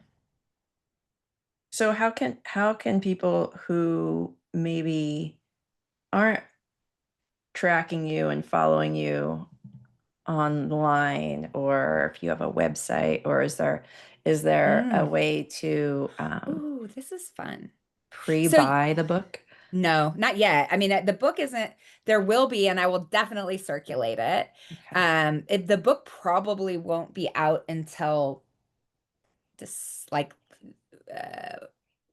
near the end of 2026. These things are it's due December 1st, 2025. It takes a long time. But I would love for you to invite you to my website, which I'll drop in the chat. One thing I just did my own website wrong. That's cute. One thing that's fun about my website is that there's a brain games tab, and you can go, and there are like 4 different games you can play. Each one of these, by the way, has an option for, you can do it for research, which means that I have the data and I can write about it. And that's been cool because I've gotten thousands of data from people from 18 to 90 from all around the country. So it's much more representative than the college undergraduates we study normally. Or you can do like a shorter version just for you I don't get the data, but in both cases, you will get feedback. So at the end, it'll say, this is what your results suggest about your brain, which is, I think it's really fun. Most of them are about between 5 and 10 minutes long. So you can do a little bit of, I call it me search, to learn something about how your brain works and how people differ on that space. I love that. Okay. One of my favorite games in there is carrot or stick learning, which is driven by my I don't know if my brain needs a carrot or a stick, but actually, in fact, unlike AI, which learns only by carrot, AI moves towards answers that work.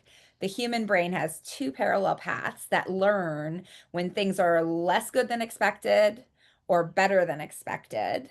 And they learn how to both move you away from bad things and toward good things. But the strength of those pathways is totally independent.